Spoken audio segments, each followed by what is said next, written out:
সম্প্রতি আমরা দেখেছি যে আপনার জাতিসংঘের মানবাধিকার দপ্তরের একটা শাখা অফিস খোলবার জন্য আমাদের যে অন্তর্বর্তীকালীন সরকারের উপদেষ্টা মণ্ডলী তারা একমত হয়েছেন, ক্যাবিনেটে এটা পাশ হয়েছে এবং এটার চুক্তি এবং এমওইউর শর্তগুলো তারা মোটামুটি রাফলি একমত হয়েছে।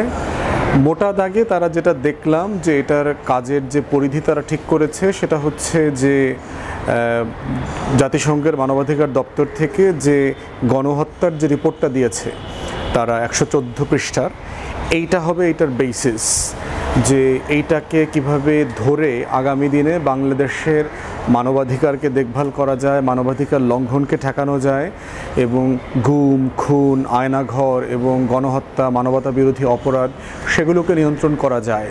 তো এইটা হচ্ছে মোটা দাগে তাদের কাজের ফ্রেমওয়ার্ক। ইতিমধ্যে পৃথিবীর প্রায় 17টা অথবা 19টা দেশে এই ধরনের অফিস খোলা হয়েছিল, শাখা অফিস খোলা হয়েছে এবং এটার ব্যাপারে দেখলাম যে হেফাজত থেকে শুরু করে কিছু কিছু ইসলামী দলের এই ব্যাপারে তাদের রিজার্ভেশন নিয়ে তারা বক্তব্য দিয়েছে। আমাদের তরফ থেকে আমি ব্যক্তিগতভাবে এই সিদ্ধান্তকে স্বাগত জানাই। তবে যেটা মাথায় রাখতে হবে যে এটার সেফগার্ড আছে কিনা, এটাতে কয়েকটা হুমকির জায়গা, সিকিউরিটি থ্রেট আছে।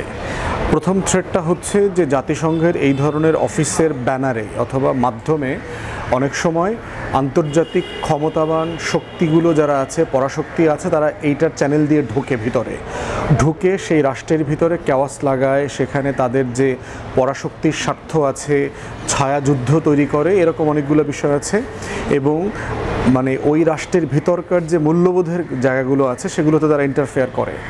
তো সেখানে আমরা দেখেছি যে অন্তর্বর্তীকালীন সরকার ইতিমধ্যে এটার একটা বাউন্ডারি বলে দিয়েছে যে বাংলাদেশের আভ্যন্তরীণ কোনো যে ধর্মীয় অথবা সাংস্কৃতিক অথবা মূল্যবোধগত কোনো বিষয় নিয়ে তারা কথা বলতে পারবে না, কাজ করতে পারবে না।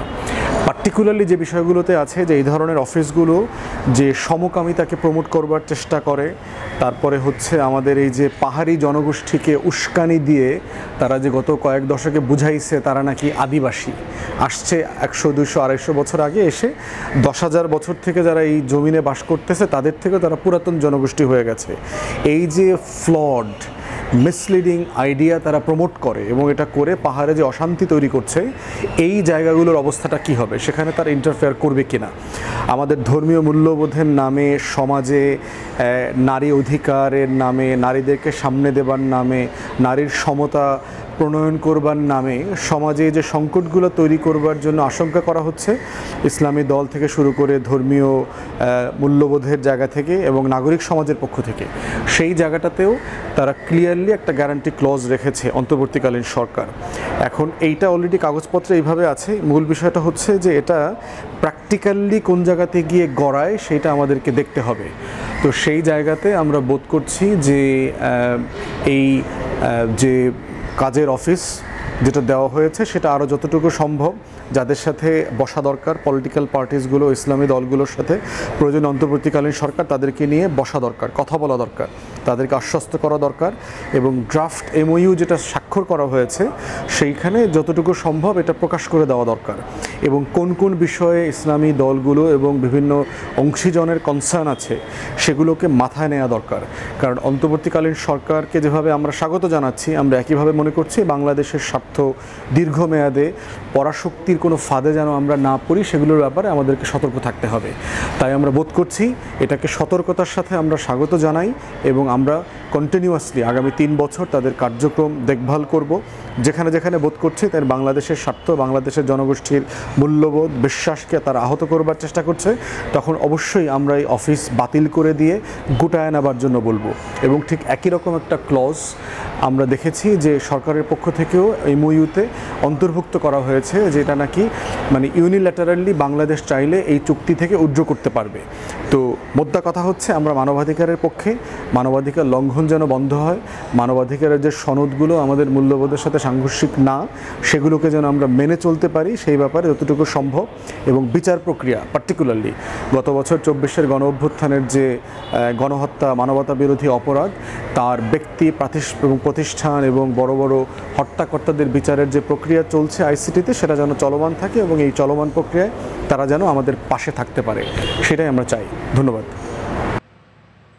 প্রিয় দর্শক, এতক্ষণ আমরা ওনার কথাগুলো শুনলাম। আসলে বিশেষ করে যে বিষয়টি ঢাকাতে মানবাধিকার দপ্তরের যে কার্যক্রম শুরুর ইস্যুটি, এটি কিন্তু অনেকে আলোচনা করছে এটি নেগেটিভ এবং পজিটিভ কোন দিকটি বাংলাদেশের জন্য শুভকর নাকি এটি কোনো ক্ষতির কারণ হবে, এই বিষয়গুলো নিয়ে কিন্তু অনেকেই কথা বলছেন। তো সেই প্রেক্ষাপটে আসলে মানে বাংলাদেশের মতো একটি দেশের মতো যারা অন্য আরো দেশ আছে তারা কিভাবে এটিকে ডিল করে বা এই বিষয়গুলো কিভাবে দেখে, বা এরকম কোনো দেশে এইরকম মানবাধিকার সংস্থা বা দপ্তরের কোনো কার্যক্রম চলে কিনা, এটিও কিন্তু আমরা চিন্তা করা উচিত। এবং বিশেষ করে এই বিষয়গুলো জাতিসংঘের যে বিষয়গুলো ঘটে এবং কোনো রাজনৈতিক দল বা কোনো গোষ্ঠীকে মদদ দেওয়ার ইস্যুটাকে কেন্দ্র করে বহির্বিশ্বের যে পরাশক্তিগুলো আছে তারা কিভাবে এই বিষয়টিকে ডিল করে বা এই প্রতিষ্ঠানের মাধ্যমে কোনো অনৈতিক কাজের সঙ্গে তারা সম্পৃক্ত হয় কিনা, এটিও কিন্তু যা বিভিন্ন দেশে এই জাতীয় প্রতিষ্ঠান আছে এই প্রেক্ষাপটগুলো চিন্তা করা কিন্তু ইন্টার গভর্নমেন্টের উচিত। বিশেষ করে এই বিষয়গুলোর বিষয়ে যারা দক্ষ তারাও কিন্তু এই বিষয়টি নিয়ে আরো বিশদ আলোচনা কিন্তু করতে পারেন। অর্থাৎ বাংলাদেশের মতো এই দেশে এই জাতীয় মানবাধিকার সংস্থা, অবশ্যই বাংলাদেশে যদিও মানবাধিকার বিভিন্ন ইস্যু কন্টিনিউ ঘটে থাকে, সেই দিক দিয়ে মানবাধিকার সংস্থা অবশ্যই থাকা প্রয়োজন। তবে সেক্ষেত্রে এরকম বড় একটি সংস্থা বাংলাদেশ কতটা এটিকে ম্যানেজ করতে পারবে বা এটি মানে পরিচালনার ক্ষেত্রে বা এটি বিশ্বের দরবারে কিভাবে তাদের বাংলাদেশকে উপস্থাপন করবে, এই বিষয়গুলো কিন্তু সামনে আসবে। অতএব তাদের লিমিটেশন অবশ্যই সেট করে দেওয়া উচিত আগে থেকে, এবং তাদের যে ধরনের নিউজ তারা করে বা যে ধরনের নিউজ তারা পরবর্তী সময় পাবলিশ করবে বিশ্ব দরবারে, সেটিও কিন্তু গভর্নমেন্টের হস্তক্ষেপ অবশ্যই থাকা উচিত। তো সেই প্রেক্ষাপটে আমরা বলবো এই জাতীয় সংস্থার ক্ষেত্রে অবশ্যই গভর্নমেন্ট গুরুত্বের সঙ্গে চিন্তা করবে এবং বিভিন্ন রাজনৈতিক দলগুলো তাদের সম্মতির ইস্যুটাও কিন্তু সামনে নিয়ে আসা উচিত। আসলে এটি আসলে বাংলাদেশের জন্য কতটা পজিটিভ হবে এই সংস্থাটি। অতএব আমরা আশা করব জনগণ হিসাবে যেন গভর্নমেন্ট, ইন্টার গভর্নমেন্ট, বিশেষ করে ডক্টর মোহাম্মদ ইউনূস তার দক্ষতার মাধ্যমে অবশ্যই একটি ভালো দিক বা ভালো একটি ফলাফল আমরা পাবো।